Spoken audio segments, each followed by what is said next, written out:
Hi, this is Kevin. Welcome to part two of my tutorial on generic class-based views. And in this case, in part two, we're going to begin to modify the list views, instructor list, student list, and those kinds of things. Now, I've decided we're going to do the paginated ones first, okay? We might have done it the other way around. But let's look at what we've got right now. So in part two, we're going to deal with instructor list and student list, okay? We're going to do instructor list together, and then you're going to do student list on your own. So let's begin by taking a look at the current behavior of our application for instructor list. Okay, so we're going to crank up the application server and go to the view. Okay, so let's look. If we go to instructors, we'll see that we have a paginated list.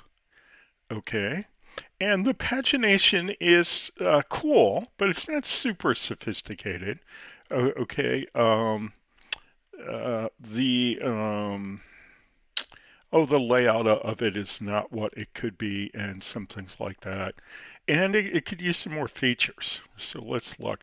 We're on the first page, so we have a next link as well. So let's click on next. Okay. And in addition to next, now we have a previous. Okay. And we keep going. That's 3. That's page 4. That's page 5. And we go to next. And of course, we don't have a next because we don't have anything beyond 6. So that's pretty good, but not everything that we would like it to be. So we're going to do two things to instructor list at the same time. Okay. One, we're going to refactor the view so that it uses a generic class-based view, list view, okay, instead of just subclassing view. So that's going to get rid of a lot of code. Okay, that's really going to compact our code. And the other thing that we're going to do is we're going to change the way that we're doing pagination. So one, it's compatible with list view, and two, we get a little more functionality. We just sort of improve our approach to pagination. So we're doing all these in the current tutorial part. Okay. All right. So that's the way it works right now. Let's take a look at our code. Okay. So let's go to views.py. Let's close up all the templates for a second. Go to views.py. And the first list we have is the instructor list view. Its subclass is view. Okay, so it's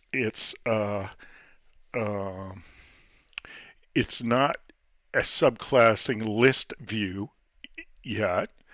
And let's see. We set some instance variables. We have an implementation for get. Okay, so we have to have all that code to implement the get functionality, and that's it. Okay, and then we actually do the work for the pagination right here in the custom code for the view. Okay, we put a lot of things into the context that can be used to display the pagination information when we get to the template, and we do the pagination on the data source. Okay, so we do all that. All right, now here's what we're going to do. We're going to do this in 2 steps. The first is, let's just take the code that we have.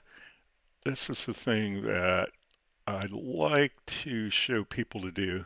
When you're trying to refactor things, one of the worries that people sometimes have is, well, what if I get rid of that code and I need to get it back? Okay, so I typically say just take the code that you have already and toggle it into a comment. We're not going to leave this in here long term.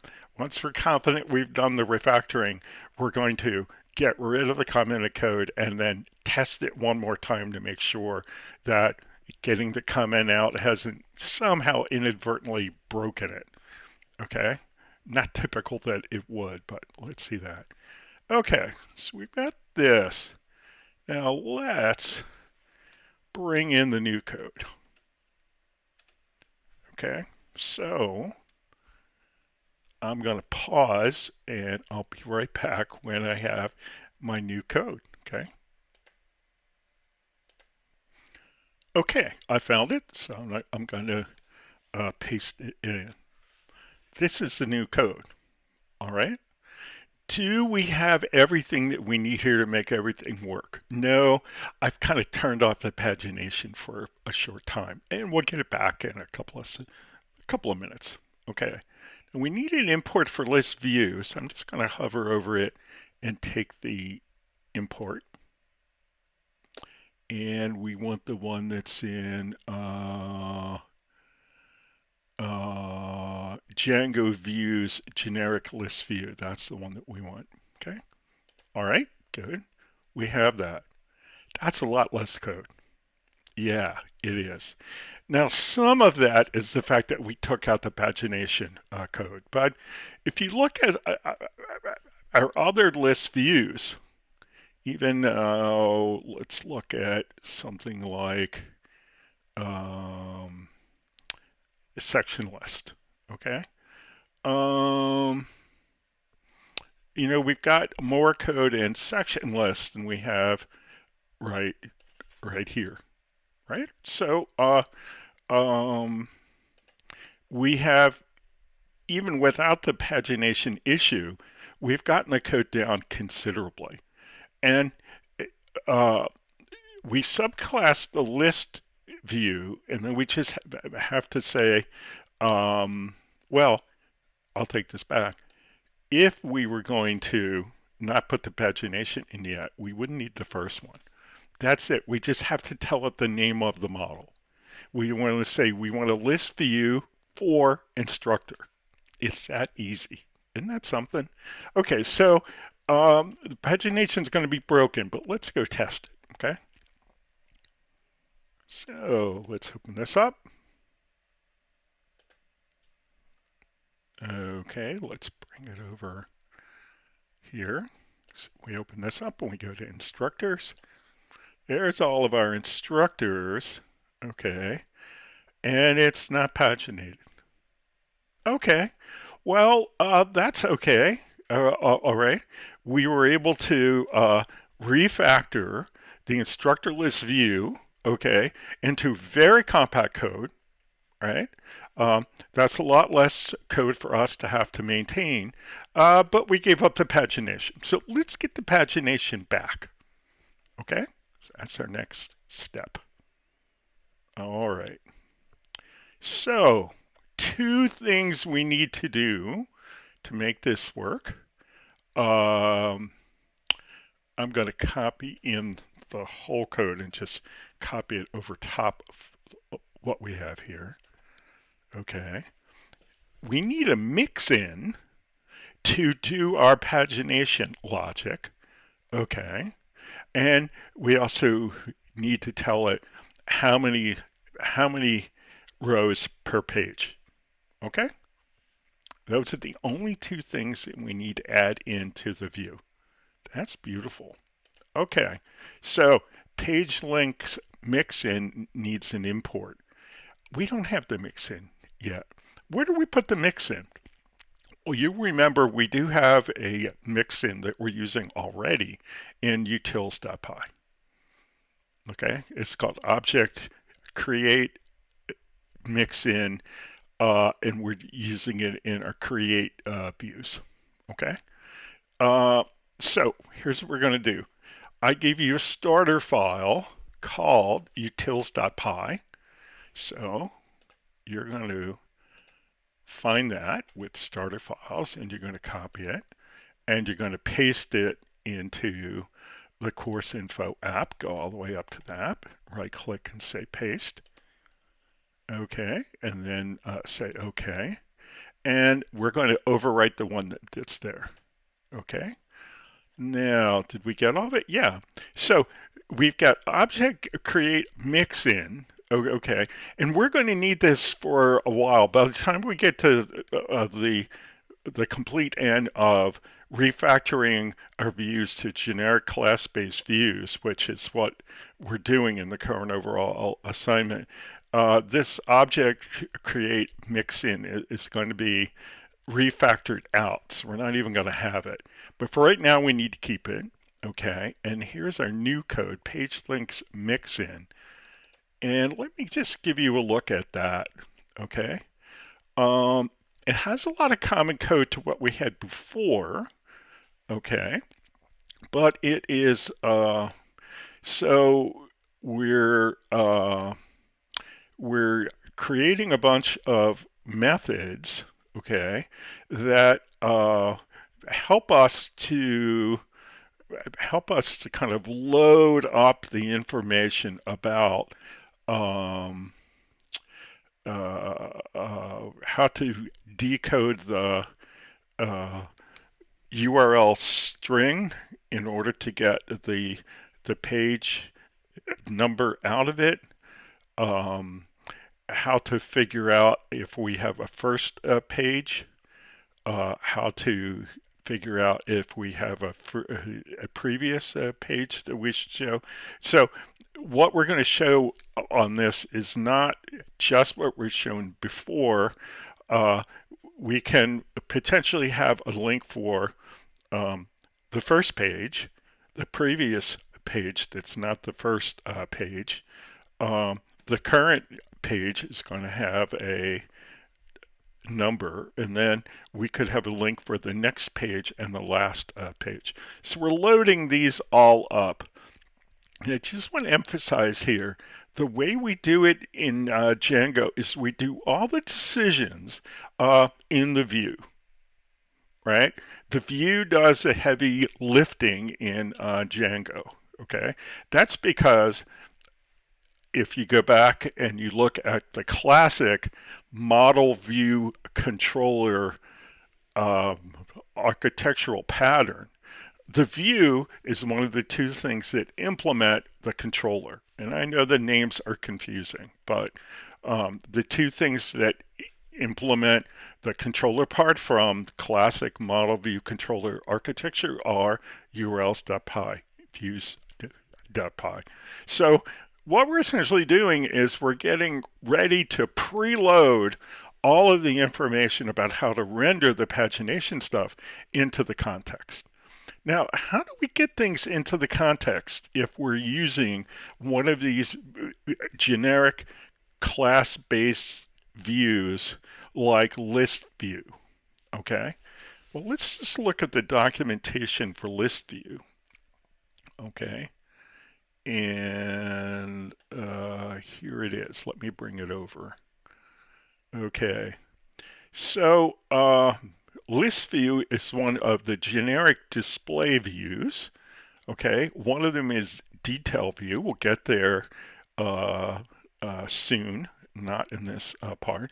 And here we've got list view. Okay. And all of these views that we're subclassing follow an architectural pattern called template pattern view. Okay, and in that,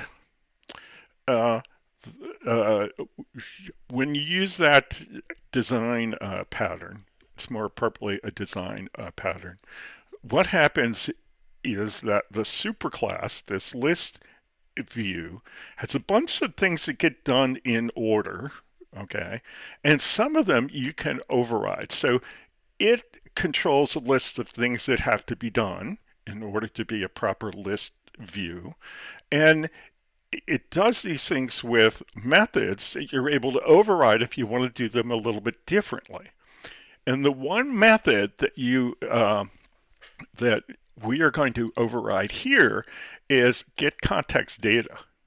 Okay, so what's going to happen here is that we're going to get to build the context that we're going to need in order to print the pagination information from the template. Okay, because we don't have any code that loads that up yet. Okay, so the rest of these things, maybe in some other world, some other set of circumstances, we might want to override them. But all we need to override here is get context data. So let's go look at that. So here's our override for get context data. And this is just our opportunity to take all that pagination information and put it into the context object and pass that back such that when we get to the template, it's there to be pulled out of the context. Okay. And we're essentially, we call, let's look at this. So we could pass a reference to self, the object, and then we have a Quarks dictionary that has a bunch of keyword arguments. Okay, and so we use Quarks to call get context data. So we get the context as it currently is, and then we're essentially getting the context from our superclass. Okay, that's the one that we're subclassing, list view. So we get the context as it is. Okay, and then we do a context get page object. Okay, and we say if page is not none, okay, then we update the context. We call context update. The context object has as a method called update. And here's how we put the information into the context. So the label is first page URL. Okay, and we call this first page method that we put up here. Okay, and it populates it. Okay, and then we do the same for previous page, we do the same for next page, we do the same for last page. Okay, and then we return the context object. It's that simple. Okay, now I guess I would have to admit this is a pretty complex idea, but this kind of pattern, this design pattern is one in which, again, if we go back to the documentation for list view is probably going to do all these in order, 1 through 9. Okay, and we just had to pick anything that we don't like the default for and provide an implementation of it that overrides the one that's in the superclass. The one that's in the superclass does a little bit of work, and then we're going to do the rest. All right. Okay, pretty tricky. Okay, so that's what we've got. Okay, are we ready yet? Well, we're kind of ready and we're kind of not. Okay, that's because of we've got one more change, right?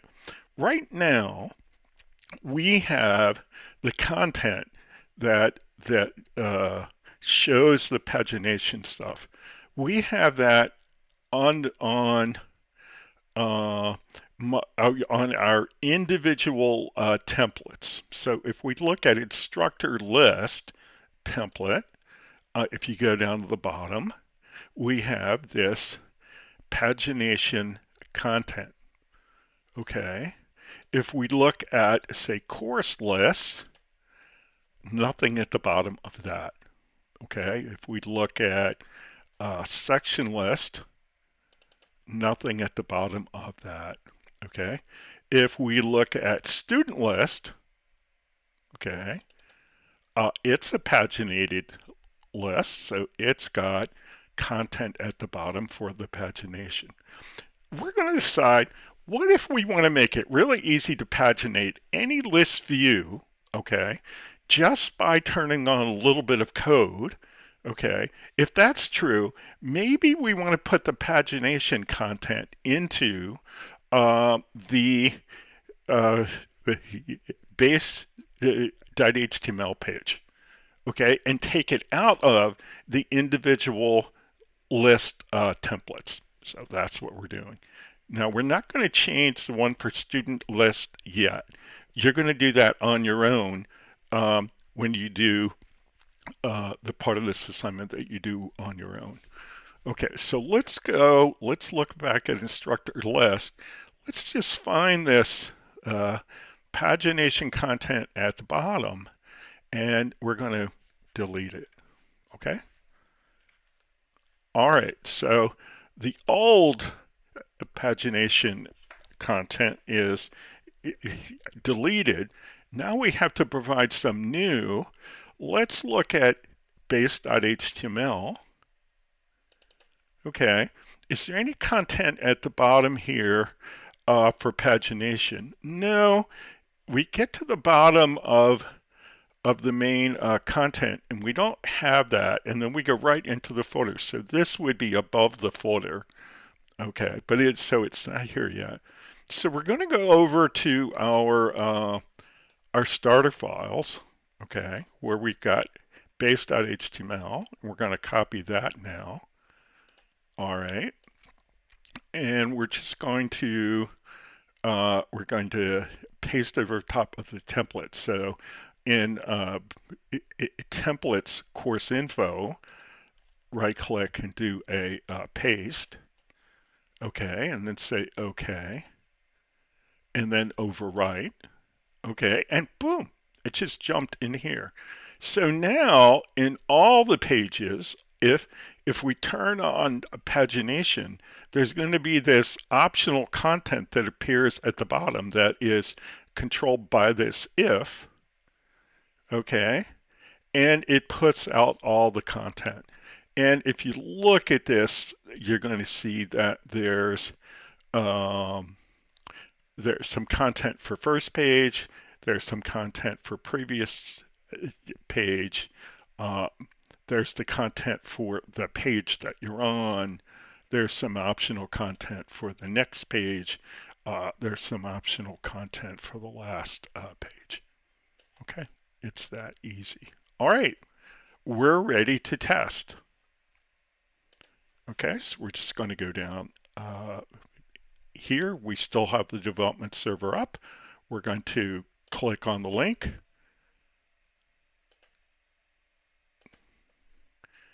And I've got a problem.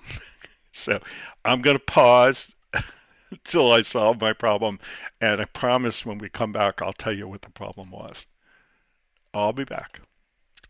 All right, I'm back. I found a problem. Whether it's our only problem, we're going to find out. If I go back to the view for instructor list, you'll see I still need an import for page links mix-in.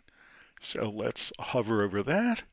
We're going to take this page links mix-in from utils. All right, so that's been solved. So let's see if that solves my problem. I think it did, yeah. Okay, so I forgot an import. So let's go to instructors and go down to the bottom. And let's see, we're on page 1 of 6, so that's fancier than it was previously. We have a next page, which would be 2. We have a last page, which would be 6. So let's see. Click on next. Okay, we went to 2. Click on last. We went to 6. Now we have a first and a previous. Well, let's go to the previous. That's 5. Okay, and it shows one of the nice things about the logic here is it doesn't show a next and a last because they're the same page. So it prefers the last over the next. If we go to the previous, we have both a next and a last, 4 and 5. We have a previous and a first, 1 and 3. Let's go to previous. It still has a first and a previous. Go to previous. Now it doesn't have a previous because it prefers to show you first rather than previous. And if we go to first, then we don't have either of them at all. Now, doesn't that work really nicely? Where did the code for that come from? The code for that came from Andrew Pinkham's Django Unleashed, which was the textbook that we were using when I created the course. It's the textbook that we're using in the current semester. It's getting a little bit out of date, though, so we probably won't be using it a year from now. But it's served us very well. And if we go back and look at the code, okay, so we've taken our pagination code and we turn it into a mix-in. Okay, just to remind you what a mix-in is, in Python, okay, we are allowed, when we create a class, it's allowed to be a subclass of more than one class, okay, and the general practice is to have it subclass just one proper class in the overall class hierarchy, okay, and then anything else that you subclass is typically a mix-in, and mix-ins provide extra functionality. For anybody who has a background in, say, Java, in Java, in which you're not able to subclass more than one class at the same time, you would create this kind of extra functionality by implementing an interface. Okay, the Python way is to subclass a mix-in. All right, and then again we'll go to utils.py and we'll see that this is the mix-in, a really nice version of this, and the credit for this goes to Andrew Pinkham, okay, of Django Unleashed fame. Okay, so where are you? Where are we? Well, we're done with the refactoring of instructor list. Oh, did we get rid of the code that we commented out? I bet we haven't. Let's look. No, we haven't. So let's get rid of this commented out code, okay, because that's a bad practice. So that's gone. We need to get rid of one more blank line. And the appropriate thing to do is just do one more quick test. Okay, it's not likely that by getting rid of commented code that you'll break something, but it happens. You know, you accidentally take out too much code and then it's broken. So let's go to instructors and we go down here and it's working just fine. Very good. All right, so the next part, well, your contribution to this part 2 of the tutorial is that you're going to make the same changes to student list. Okay, so how are you going to do that? Well, you're just going to take the code that we had for instructor and you're going to clone it and make it work for student. Okay, you're going to make sure that you are subclassing page links mix in, which you already have, list view. Okay, that's fine. All right. We've already made the change to base.html. What you have to remember is you have to go down to student list and get rid of this extra pagination code that is at the bottom of that template. You're going to have to make that change yourself, or you'll have two versions of the pagination content. And as a person who did that, I can tell you that that looks kind of ugly. Okay, so make that change, and I'm going to say bye, and I'm going to see you in part 3. Bye-bye.